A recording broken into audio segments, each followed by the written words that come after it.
Cody Morrow and Janice Morrow in their home. It's about 2:17 in the afternoon. It's November 13th, 2015. So we'll go ahead and get started with our first question, which is, tell me a little bit about yourself, where you were born, and how your family got here. Okay, I'm Cody Morrow. I was born in Raton, New Mexico, which is about 28 miles from where we are right now. My family came here. My great-great-grandfather came to Folsom, New Mexico, which is about 10 miles north of here. He came in the 1890s. He originally arrived as a school teacher, became a superintendent of schools. He was a self-taught lawyer. Wow. And then from there was a land trader and put land together, and now my family ranches as a primary income source. And he was a U.S. congressman. He was also a United States congressman, the second United States congressman from Wow. New Mexico. Yeah. So when were you born? I was born in 1975, July 30th. Okay. What about you, Janice? And I'm Janice Morrow. I was born and raised in Albuquerque, New Mexico. Cody and I met at college in Portales, New Mexico, at Eastern New Mexico University, and then that's how I ended up here. So what was life like in Albuquerque? Oh, well, Albuquerque is certainly a city, especially compared to here. It's not a city compared to maybe New York, but it's certainly a large city. And I graduated with 400 kids in my class, whereas he had 7 in his class. So it's certainly a big difference in terms of a way of life. You know, I played soccer, did more city kinds of things, worked at the mall in the 90s and that sort of thing, whereas, you know, Cody grew up here at the ranch and had more of an agricultural based life and a, you know, small rural school life. And now we've chosen to raise our child here in this community as well. So what did your parents do, or where did they come from? How did they get to Albuquerque? Oh gosh, my mother's family is many generations New Mexican, West Texan. My mother's great-grandmother was actually born in Britain, I believe, or her parents were, and they were left in either in West Texas or in New Mexico with a family, and their parents said they'd come back for those 2 kids, and they never did. So my great-great-grandmother was raised by the Vigil family, I think that's correct, and spent her time, you know, that was my great-great-grandma, and then my great-grandmother married a gentleman who was a Gallegos, and they lived in Drought for a long time, and my great-grandfather was actually killed walking across the street in Drought in the 1940s or 50s. And my grandmother then moved to Albuquerque and met my grandfather in Albuquerque. And my grandfather grew up in Albuquerque, and most of his family grew up in that area, and in a little community of South Albuquerque called East San Jose. And so they met there and had 5 children. And my mother is the oldest of those 5 kids. And so my mom grew up in the northeast heights of Albuquerque when Albuquerque was spreading east. My grandparents bought a house in 1953 or 4, and then my mom was born in 1954. And then she met my dad when she was probably 18 or 19, just fresh out of high school. They may have known each other in high school. But my dad didn't go to Albuquerque until he was 16. My grandparents moved there because my grandfather was a truck driver for Consolidated Freightways, and they grew up in Pennsylvania, in Mill Run and Confluence and Ohio Pile, Pennsylvania. And so my dad's parents met, my grandma was probably 18 or 19, and I think they had just a few dates, and my grandfather showed up and said, well, I need to know your birthday. And she said, well, why do you need to know that? And he said, because I need to get a marriage license. That's the proposal? That was it, yeah. So then they had well, maybe they had 3 of their kids before. Yeah, well, actually, they had 4 children, and they were all in school when my grandfather decided to move with Consolidated Freightways to Albuquerque. And my dad was 16 and in high school, and so just a couple of years later, really, he met my mom, and they were married. Gosh, my mom was just, again, I think out of high school, and I was born in 1974, and my parents divorced 8 years later, and my mom moved to Texas, my dad moved to Arizona, and I stayed in New Mexico, my brother stayed in New Mexico, and my, both sets of grandparents still live in New Mexico. So do either of you have any good sort of stories from the dirty 30s that you heard growing up from about your family or their experiences? Oh, there's during the 30s, my great grandfather, he sold a couple ranches, and actually the ranch that we're on right now, they'd bought this one in 24, I believe. And when the Dust Bowl and the Depression came around, they were actually looking for someone to take this off their hands just to pay the note, and they never could find anybody to do that. So, I don't know if those are good stories because we lost quite a bit of land. We probably lost, I don't know, somewhere between 15 and 30,000 acres during the Depression. So, that's, my grandma, she'll be home in a while. She can tell you some good stories if you want. If you got a little bit of time to hang out. Did anyone consider leaving, or do you think? I mean, they were trying to sell this ranch, so was their intention to leave? I don't think the intention was to leave. I think maybe just to reduce some of the debt load was maybe some of the intention, but. It didn't happen. So. Was that about the time that they had ranches down in Central Texas, too? That was just one of my great grandfather's brothers had some land in Central Texas, and he didn't have any kids, so that was sold after. I believe it was somewhere in the late 30s, early 40s. If they had all that debt, how did they manage to stay? I really, just persevered. Just how everybody did, just hung on, and I guess the bank stuck with them, and just had enough to stay. Nobody else wanted it either. So. Right. And that's a blessing for you. Were they only working in cattle then, or were they did they get more diversified during that time? No, it was basically cattle ranch. That's what my family's done for several generations. Yeah. Politics and cattle ranching. So. This house that we're in, the part that we're in was actually built later, but the front half of the house was built in the 30s after the first house burned down. So a string of bad luck. Yeah, a few things happened along the way, and there was a house here, but it was, I don't know what size a house it was, or even what it was like before. The stories I've heard about, and I wish I could recall the name of who they bought this off of, but this right here was it was a speakeasy, a brothel. That's what was here before. Wow. Yeah. Poker joint. Interesting.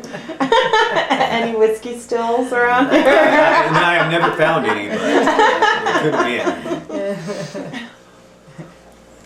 So what was life like growing up here? It was quiet. It was different than most everybody I knew.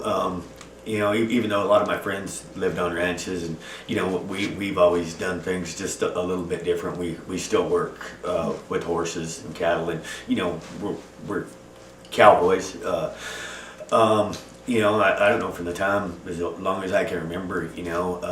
My dad I have a brother that is 4 years older than me. He's a veterinarian in Amarillo. But from the time I remember, my dad, me and my brother would get up and go with my dad, whether it was during the summer breaks, whatever. That's what we did. We worked weekends, so there was a lot of freedom.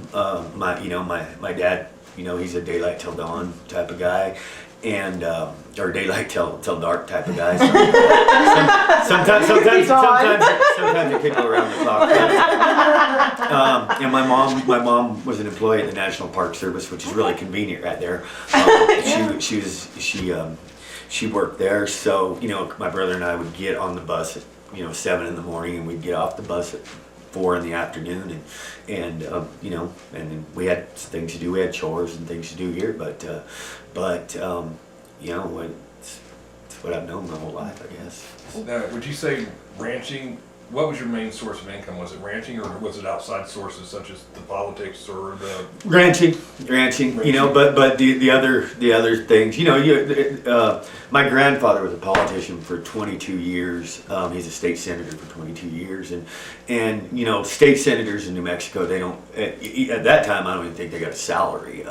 There might have been a little bit of per diem, but it really came out of your pocket to do it. So. And the time you spend away from your business, and nobody can take care of your business as good as you can take care of it. No, ranching has been the primary source of income. However, on that note, like my mom's job at the National Park Service, that put it put groceries in our and shoes on our feet, and we had insurance and things like that. I think it's kind of I think everybody in agriculture knows it's a lot easier to be successful if your wife or somebody has a job in town. It's just it's nature of the beast. Yeah. Now, you said you went to college. Where did you go to college? Eastern New Mexico University in Portales. What did you go for? What was your major? I went to rodeo. I went to calves, but my priorities weren't really in line at 18 years old. But that's what I was good at. I went on a rodeo scholarship and an ACT scholarship, so I really had a really good deal. They actually paid me money back, and Eastern is the only school in New Mexico that rodeos in the Southwest region, and the Southwest region to rodeo is what the SEC is to football, the ACC to basketball. It's where the best of the best goes. So that's what I went for. I originally was like a pre-vet major. I switched that and end up graduating. I didn't graduate till 2010. I was 4 credit hours short. So then I finally went back and finished, and I just have a general studies, university studies degree. But you did it. I did. I have the paper to prove it. I've got finance, accounting. I've got lots of hours. I think my brother, he's a veterinarian. I think he has maybe 12 more credit hours than I have in college. So I took a lot of classes. Yeah. All right, so we'll get to your college, but I'm gonna step back a little bit, and I just wanted to know what was it like growing, what the community like when you were growing up? Who was your community? My parents, my grandparents, I was really, really close with my grandfather, especially. I grew up 200 yards away from him, me and my grandpa, we were close. As far as the community, the school here is kind of the focal point of the community in general. That's what this community, there's 3 communities kind of come together, 4 communities that kind of come together, and that's what the school forms, and that's what all these communities kind of revolve around are the kids. So, and what school was yours? Des Moines. It's Des Moines. Yeah. And so it's really a primary focus for, I think, even if you don't have kids in school, people that either have grown up kids or nobody, everybody cares about the school, and we have a really good school. So the community, instilled a lot of values, I guess, that you don't so much worry about if you stepped out of line. 10 people knew it before you got home,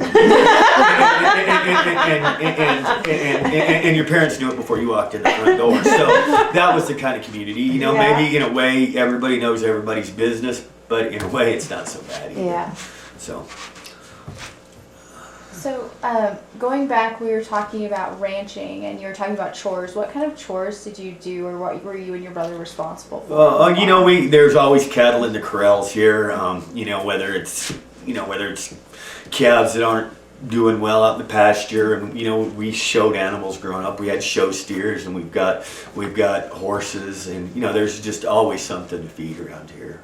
There's just always something in the corrals to feed. Mm-hmm. So that's what that's kind of what we were responsible for. Any fun memories? What? Any fun memories? Oh yeah, I wouldn't trade any of it. Me and my brother ran wild out here. We had BB gun wars, and we'd ride our horses bareback, and a lot. When it was warm, Chris and I we roped. We'd saddle our horses and go to the arena, and a lot of fun memories. Any hunting for arrowheads? What's that? Any hunting for arrowheads? That's funny. I've never actually found an arrowhead myself. I've looked, but I had my uncle Sid had a pretty amazing. He could find them. He could find them horseback, and he had I think he had 3 Folsom points in his collection. Wow. And Smithsonian came out and looked at his collection, and some people are just gifted that way. He was gifted that way by arrowheads. Yeah. What is the Lots of story? things in the caves. There's a couple of caves up here. I think he found a sheriff's badge or And a rifle, I believe. Yes, up in stuff. You were roping a pig. You guys. Oh, what was that? My granddad. There was a guy, Scott Smith. They had a ranch on the other side of Des Moines, and this is in the early '90s. And in the '80s, the Loco Weed infestation was just, it was hard on everybody. Mm-hmm. As far as anything I remember in my lifetime, as far as it was really hard on our business. And so everybody was looking for a way. The colleges were studying ways to control it. Everybody was looking for ways to keep the cattle off of it, and this and that. And Scott was a little bit, we'll call him eccentric. And he convinced him and my grandpa. I think we're sitting in the bar one night. He convinced my grandpa that pigs would eat Loco. So my grandpa went and he come up with 2 sows, and these sows immediately farrowed, and I think each of them had like 8 piglets. So we had all these little piglets around here, and they were a nuisance, they would run over you to get in the barn up here in the feed room and stuff. So one night Chris and I had got dinner open, and we were riding from the arena down here back to the house, and there was a couple of those pigs, and we were each leading a couple horses, and we had rope cans thrown over and everything, and he bet me I couldn't rope one of those pigs. And so I was riding a little mare, and she was a really nice calf rope mare, but she was a little bit skittish, and anyway, so I stepped up there and I roped this pig, and it was probably the best loop I've ever thrown in my life. I just sawed the head off this pig, and it come tight, and he turned around, and he couldn't get, it should have slipped off over his head, but it didn't, and he started squealing and jumping around. And we had horses and saddles and stuff scattered all over there. The horses were going crazy. It was a good wreck, yeah. But I roped the pig. Did any of the pigs eat the Loco Weed? I think the pigs got eaten before they had much of a chance. After they got out of here, they didn't last long. We didn't see many of them after we took them. So, yeah. So we talked about the Dirty 30s. Did your father or mother ever tell any stories about the 50s drought? Because I know that was pretty hard on people. My dad was born in '51, and both my parents were born in '51, and so the 50s. I hadn't heard too much of the 50s droughts stories. They talk about the Snowstorm in '72. We lost, I think right down here by Capulet, I think we lost about 600 calves. Wow, 72. Yeah, and the 50s, that would have been more my grandpa. Mm-hmm. Do you remember any snowstorms like that? Maybe not that bad, but some other ones that really stick out in your memory? I think when I was a junior in high school, there was it snowed on Halloween. It snowed on Halloween, and we didn't see bare ground again until the 10th of May. So I mean, as far as just being any cow killing snowstorms, I mean, I don't remember. We haven't had any that bad. I think 2006. New Year's of 2006, they had like 4 feet of snow in about 4 days, I think. Wow. And they had to we had to get some equipment. I wasn't living here at the time. I was working at the state land office in Santa Fe, but had to get some big equipment up here so we could get around. So How do you prepare for blizzards out here? yeah, you just prepare not to go anywhere. And what about you for hope your cattle? You hope your cattle are you just in protected.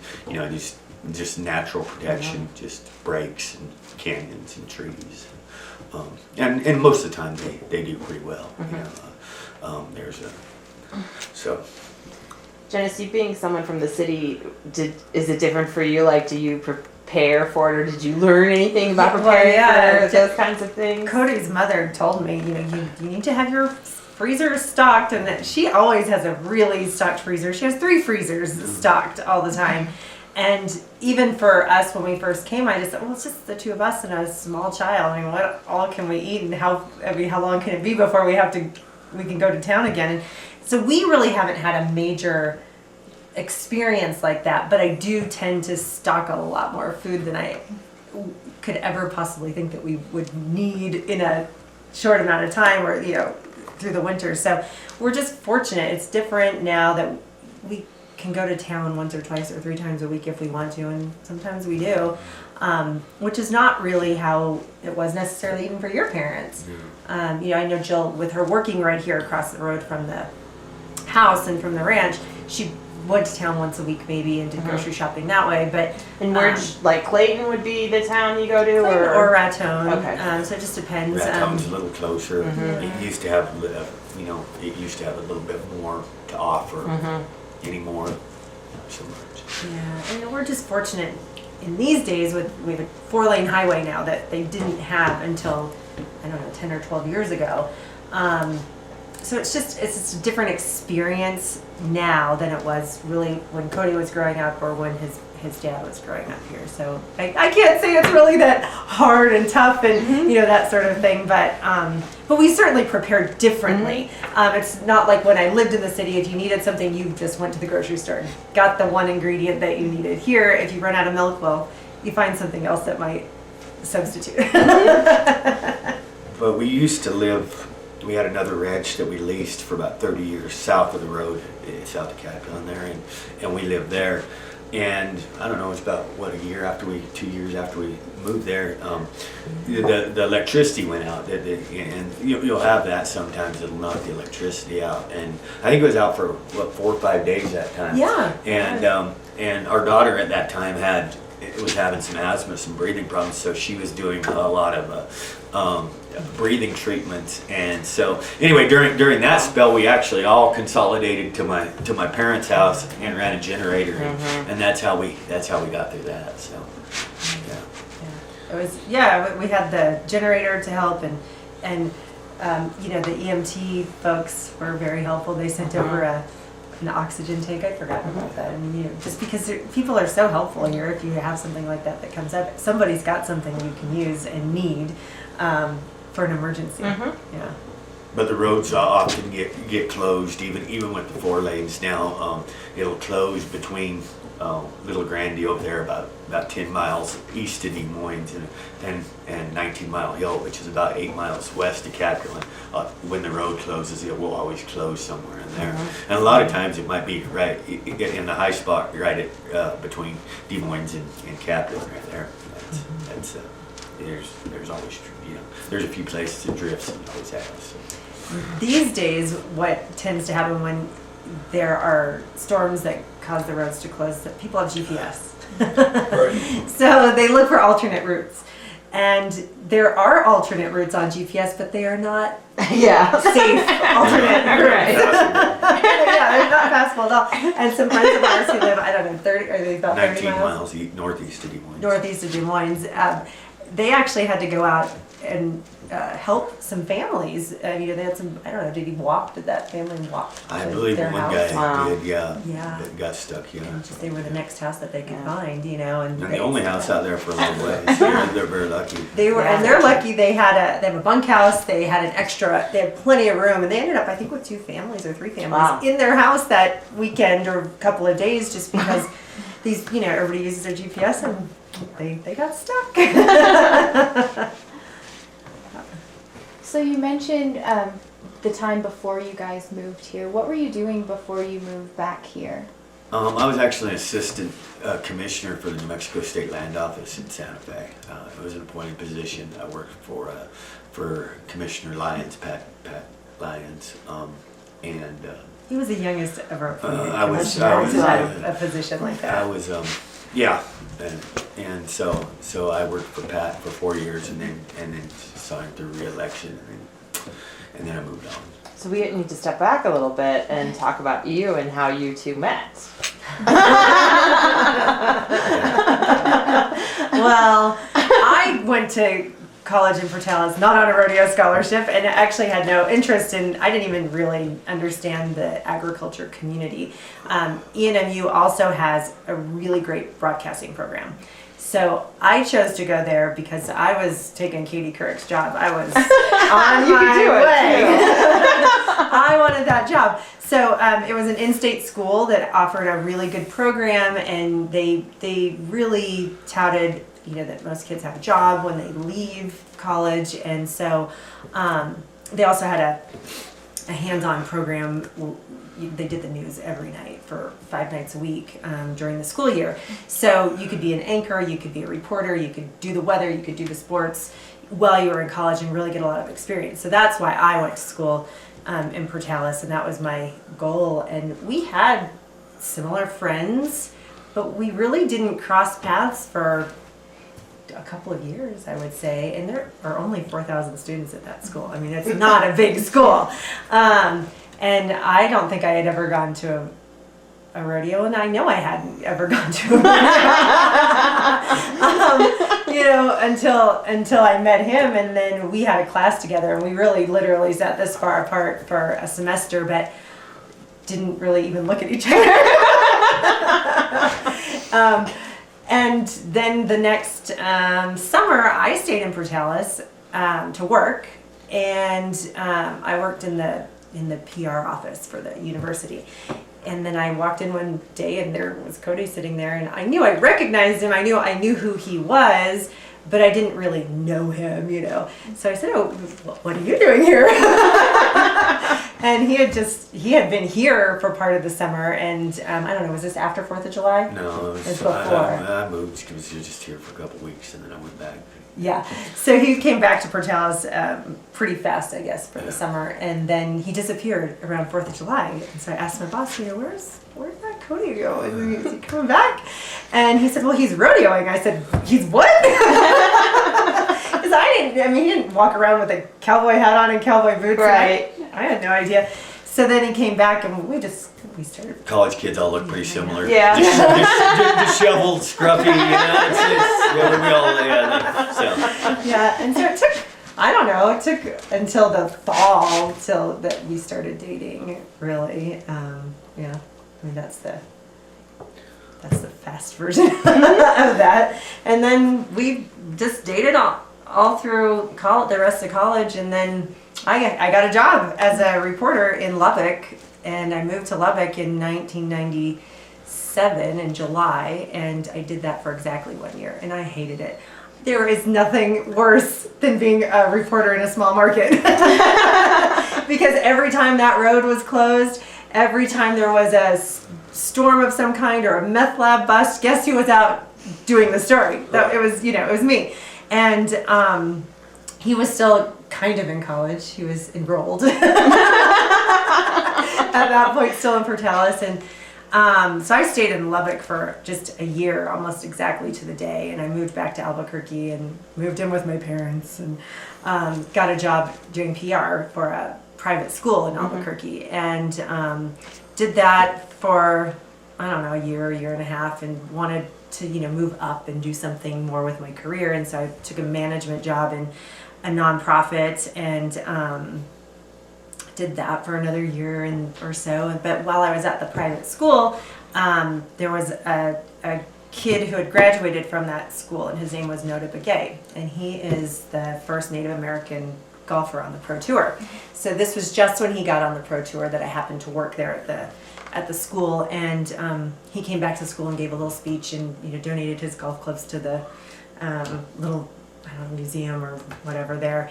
And I handed him a business card and said, if you ever need a PR person, here's my number, give me a call. Well, his dad called maybe another year later or so, about the time I was going to work at the nonprofit, and he said, we really need some help, but I don't have any money. I can't pay you, but we are doing this event. Can you help? And so I did, and then a couple months later, his people called and said, well, we really kind of need somebody because we get a lot of phone calls and we need somebody to field all those community relation calls and that sort of thing. Would you be interested in doing that? So I said, sure. So for a few years, I was this pro golfer's PR person in addition to a full-time job, but that really parlayed me into a place where I was doing some work, sort of freelance kind of stuff, and then I worked with a lady at that nonprofit who moved on, and she called and said, hey, do you want to do some work for me? And I said, oh, maybe. And so that turned into a 15-year contract, and so that's part of the reason. It's not the only reason that we can live here at the ranch, but it, like he said, you kind of have to have two incomes. And so I kept doing that for 15 years from, that was probably 2000 by the time I started doing that. And just until this year, I had that particular project that I worked on, and because I had that, I only had to go to Albuquerque just every now and then. Most of the stuff was on the computer and that sort of thing. We had two incomes living here, and so it was a really almost a perfect situation for us because he could work for his dad. We could have a little kettle of our own, and I could have an income too, and we could make it work. So Cody, did you always kind of intend to come back to the ranch? Yeah, I think so. And how did you guys make that decision, or what was there something that propelled you? I don't know. I spent time in politics, and then I was just pretty much burned out on everything. On the job, the politics, the pace. Our daughter was 2 years old, and we just kind of decided that we wanted to move back. I mean, it's kind of where I always felt like I should be. So, sometimes you can't. He said that. He told me that early on when we first started dating. He said, listen, I'm not leaving the state. I'm probably going back to the ranch. If you want to do this, that's what's going to happen. And he probably doesn't remember it quite like that. But that's the way it was. Yeah. It's. I mean, I've been places, but it's never had any ambition to go to live anywhere else. Sure. Yeah. Why would you? So what was it like for you to move here? Because you're a city girl, so you must have some good kind of little stories. Well, I mean, I don't know. I always say I'm kind of like, I'm kind of Gumby like, I can pretty well be comfortable anywhere, make my place any place. And I really have never gotten here and just said, I feel so isolated, or this is just miserable. I need the city. I need my Starbucks or whatever. I've never felt that way about being here. I've always felt like it was home too, in a lot of ways. So it's always been pretty comfortable, and I've never felt like we made a bad decision. When we came for a couple of years, and we actually did leave for a couple of years, I ended up getting a job as a director of publications for ENMU. And so we did leave for a couple of years. I think it was a couple of years. Yeah, about 2 years. And then he was able to finish school. And Gavin was able to go to preschool, which there is not a preschool here. And none of the other kids went to preschool here, but for some reason I felt like she needed to go to preschool. So it was just, the timing was right, and we chose to do that for a couple of years, but it didn't last very long. And partly because of Gavin's health. We went to the east side of the state, and it had never bothered me as far as allergies and that sort of thing, and I don't think it ever really bothered you, but she just got sick. She got really sick there and never stopped coughing for almost the entire time we lived there. We were fortunate enough to have a place that we could come home to. There's probably a lot of families who can't just think, oh, well, my kid's sick and this is just the way it is. This is where we live. We didn't have to make that decision. So it was, yeah, it was Very a fortunate. really fortunate opportunity to come home again.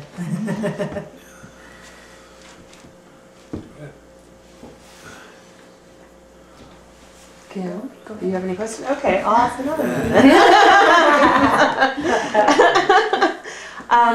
So you grew up here and your family's been doing this for a long time. So how would you say agriculture has sort of changed on this ranch? I know it sounds like some things you some traditions you've hung on to. So what's changed for this family? What have you held on to? I think just the pace at which you can do things and the numbers at which you can do them.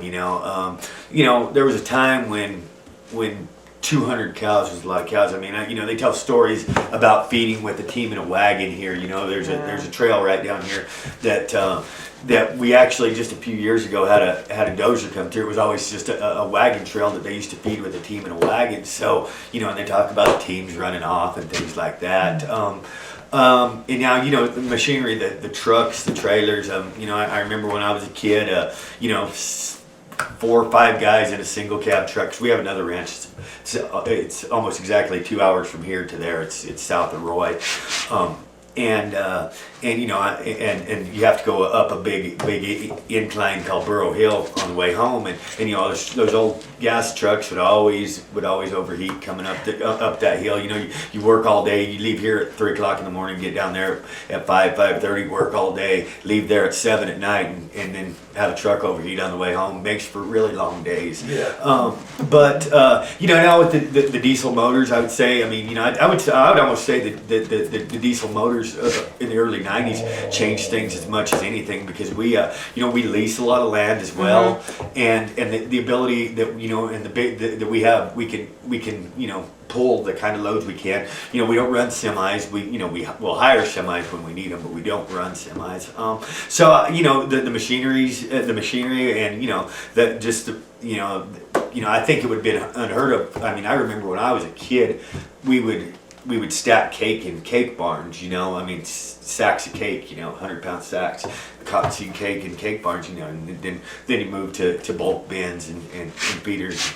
And so I would say that's probably just the biggest difference is just the pace at which you can get things done as compared to what you could,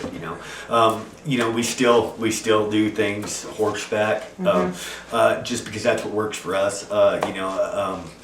We're not, I've known 4 generations of males in my family, and not one of us could drive. We're not great drivers.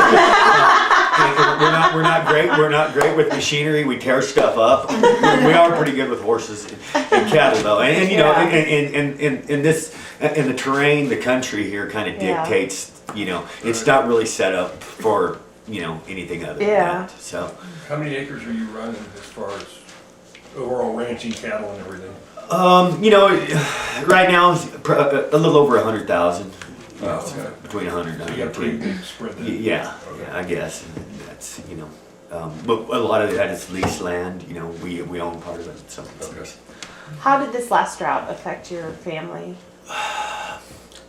That's one thing we're fortunate. My dad, he leases a lot of country, so my granddad was always instilled that in me that we sell cattle but we raise grass. So the fact that we give everything more room than it needs. Sometimes we'll lease ranches that we barely use for a few years, and then when the drought comes, then we can stock everything about half, and we really never have to reduce our numbers that much. We always kind of try to prepare for that in the back of our mind somewhere. We've never stocked anything, capacity. It's just the way my family operates. So you mentioned this is just the way my family operates. Do you think there's things like lessons your family's learned because they were here in the Dust Bowl that sort of, and through all these droughts, that there's lessons kind of that have been passed down? Oh, I'm sure of it. I'm sure. I'm sure of it. And I'm sure to an outsider, just that would just walk on here one day, they would think we do things totally backwards in a way. Because and it is things that have been passed down from generation to generation.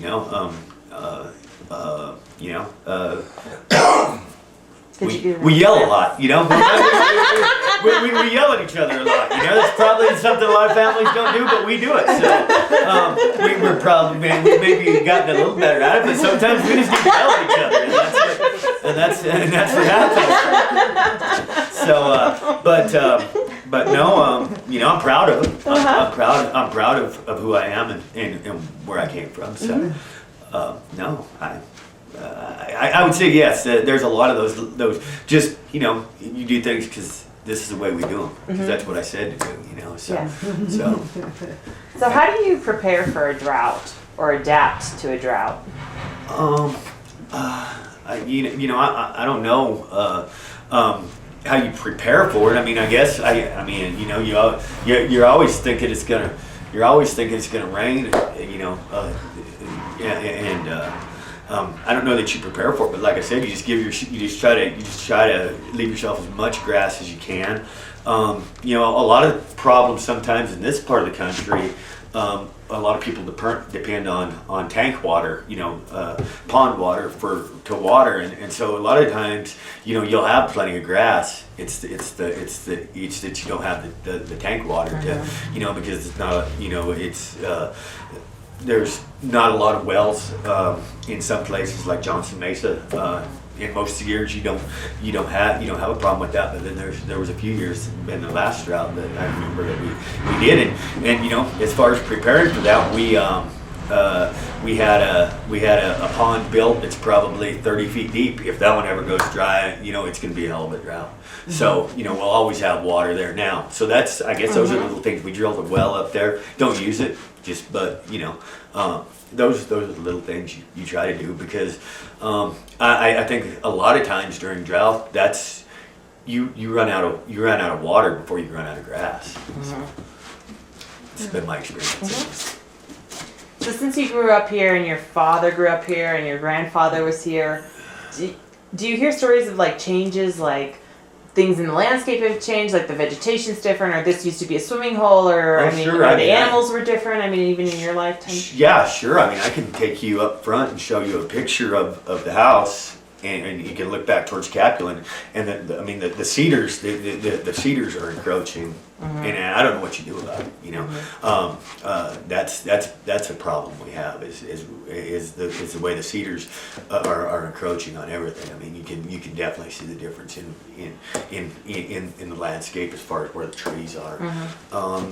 You know, aside from that, you know, there hadn't been a real population explosion. You know, the same ranches basically have changed hands over the years. You know, we've been fortunate, I guess, in a way that that billionaires, the elite of the rich, have bought land here around us.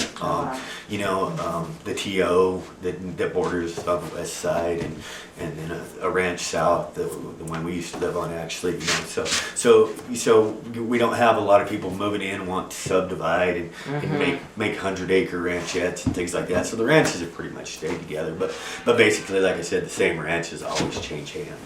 Now, on the ranches, when you say they change hands, have you seen a reduction in ranching? Otherwise, a lot of these billionaires and stuff buying the property but not necessarily using it for ranching and stuff. They just want to own it. They still ranch it, but they don't ranch it for profit. Yeah, I mean, as far as numbers and things, they don't use them like, you know, yeah.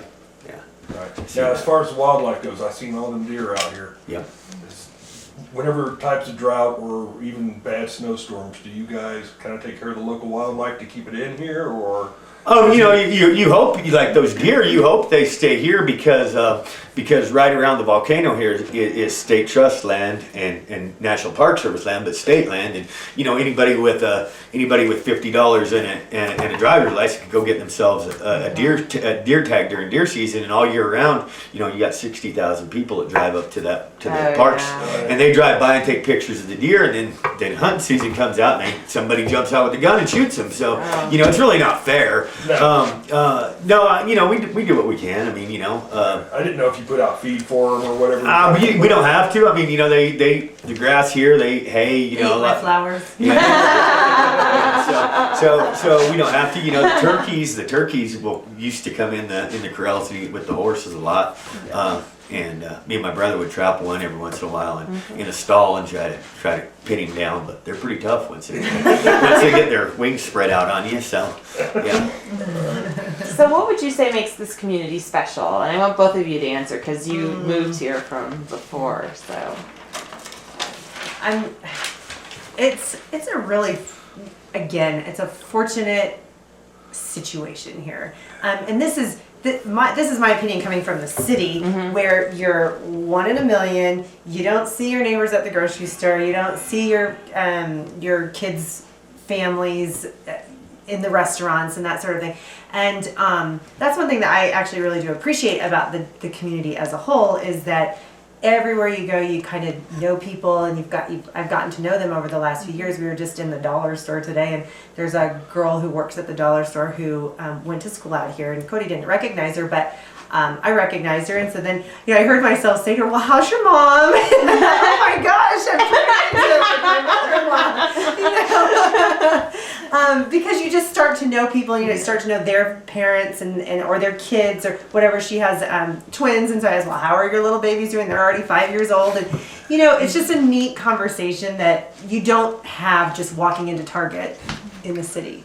I always think when I go back to Albuquerque, well, I'm going to know somebody, that I'm going to run into somebody. And it never happens anymore, because it's just such a big city. But here, you do have that. You have a sense of a community, and you know people living from all the way to Clayton and Amistad and Raton and down to, just the community's big. It's not just right here at Capulan and Des Moines and Folsom. It's much bigger than that, because there aren't that many people, and you do know pretty much everyone or somebody from a family, everywhere here. And the same goes for like our kid. If we need somebody, she needs to go home with somebody after school because we got hung up doing something else somewhere else.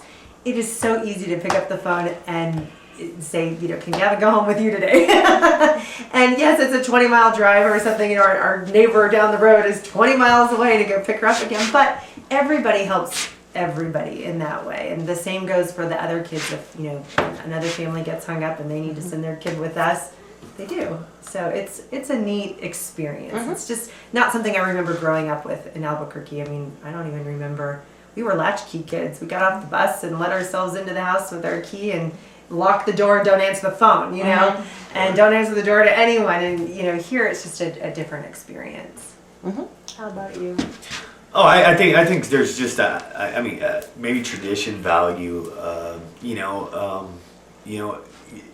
a lot of respect for people, which I don't think you get everywhere, especially the more metropolitan, the bigger it gets. I think people lose respect for each other, and here there's just a level of decency. Like I said, maybe it's not a great thing. Everybody knows everybody's business, but on the other hand, sometimes it's all right.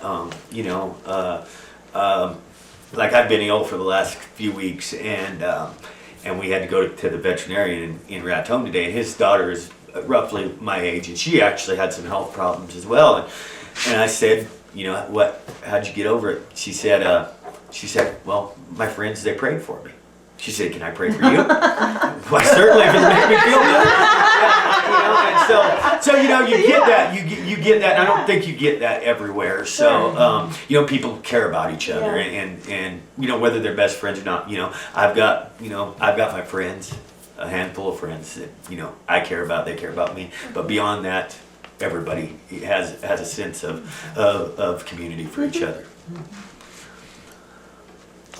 So I have another question, since they're being really quiet. They're thinking of their questions. We have the question is, you mentioned being a cowboy. I heard the term cowboy a couple times. So what's a cowboy to you, and maybe how's it changed, or is there what's the future of a cowboy look like, or? Well, I think it's an evolution, actually. I mean, I have a hard time with that, because I remember that the guys, when I was young, that I grew up around, and that I considered cowboys. I mean, and they were rough, tough guys. Could go all day, weeks at a time, and ride. Bucking horses, make horses do things. Cattle. There wasn't any situation that was too tough for them. Sometimes, I have a hard time putting myself into that category because those guys were cowboys, you know, and I think cowboys have changed. I think anymore you have to. It's refined itself a little bit, and but in general, I mean, it's about the welfare of the herd, you know, and that's what you're doing. You know, you're just basically a herdsman or a shepherd for the time you're here, and that's I guess that's what a cowboy is to me. You know, I mean, I cowboys wear hats. Cowboy hats, not caps. But I mean, they come in all shapes and colors too. I mean, so it's hard to say. I mean, what makes a cowboy to one person might not make a cowboy to another. So just because they dress the part don't mean they are the part either. And just because they don't dress the part doesn't mean they aren't. I know guys that wear caps that are as good a hands as anybody else. So I don't know. I guess a guy that's just willing to get up every day and put himself through it every day for the brand, I guess. That's what a cowboy is. I got a question. What do you foresee with the daughter? Do you foresee her sticking around, taking over the family business maybe one day? Well, she has 2 cousins also that are, in the same generation. So, who knows? You hope somebody does. You hope somebody wants to carry on and go on with it. That's what I was always told. My grandpa, instilled this in me. He said we're always ranching for the next generation.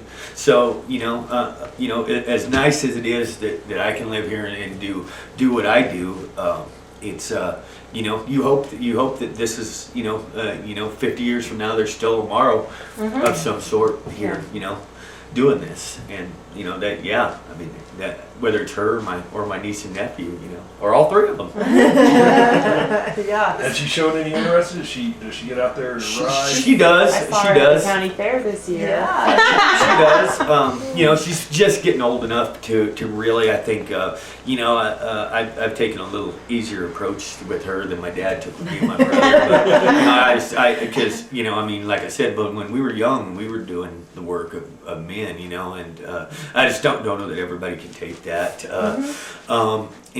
So she's getting old enough now where she can start to go and do things, but now she's getting old enough where she's got other activities too. So hard to find time, but she's shown some incredible interest in the horses, especially. She can walk over to the where we feed the horses, and there's 20 out there, and she knows which one is the newest one, and that there's one out there that she has never seen before. Where did that horse come from? She recognizes things in a way because she's here every day and because she does it. And so I'm recognizing a lot of what she's starting to pick up. It's what her dad has and it's what her grandpa has.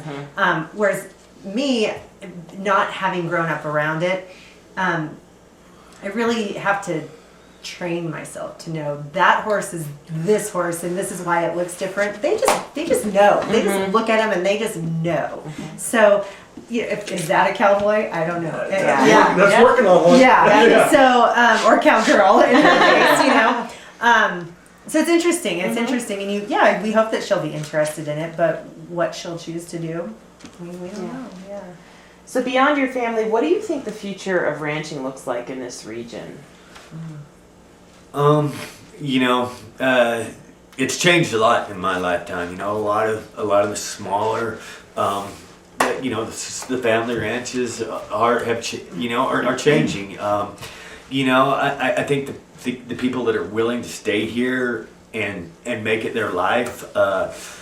I think there's a lot of opportunity, but I see the bigger ranches continuing to get bigger. I see a lot of outside money moving in. There's just a lot of people. This isn't a lot of people's lifelong dream. It's not the opportunities are few. There's while we don't find it. Well, I don't think we find that many hardships living out here. It's they're the conveniences aren't as many as people Yeah. would like, and the younger generations, they don't. You know, and the generation before me will say the same thing about my generation, and the generation before them said the same thing about their generation. Don't like to work that hard, Yeah. you know. Yeah. Nobody likes to work that hard, and so I mean, I think it'll still continue, but it will change. I think you're going to see. I mean, you know, we see it with with the captive beef supply, with the corporations do have a lot more hold even from the top to the bottom than they did 20 years ago. So Now, are you still looking at expanding your operations as well? Oh, you always have to. You always have to. I mean, it costs. Everything costs more money. It just costs more money to operate. So you almost always have to look at expanding. And the other thing, that goes back to the drought point of view. That we talked about. That if you're in that expansion mode, you always have room, and you can come back. But if you're in that mode where you're looking to get bigger, when the drought comes in, you can kind of scale back. But if you're here at capacity, when the drought comes, then you got to slow down and then go back. So those kind of hardships don't hit you as hard if you're kind of always looking to expand and looking for opportunity like that. So we have time for one more question. Do you have any advice for future generations? Farmers and ranchers. Just if it's what you love, just put your head down and go do it. Don't weaken. There's going to be days that you don't want to. There's going to be days that it's not so good. There's going to be years that are better than others. But if this is what you love and this is what you want to do, it's a great way of life. How about you, Janice? Yeah, I was thinking ramen noodles as he was saying that, because there are times when we sit here and say, can we do this? Can we make this work for our small family? I mean, we're fortunate. There's 3 of us. Can we make it work? Can we make it so that Gavin can graduate from high school here in our little community? And there are times, if my work kind of, it goes up and down because it's a contract situation for me. Well, what can we do? Can we live on ramen noodles for the next 3 years to make it work? And I realize that's pretty extreme, but at some point you just make that decision. You say, okay, this is what we want to do, and this is how we're going to do it. Regardless of what it takes to get there. I mean, I don't think that we're, it's not like even when times are tough, it's not like it was in the Depression. It's not, it's never been that tough for us. So I think no matter how we look at it, you can make a good situation. Okay, thank you. Thanks for talking to us.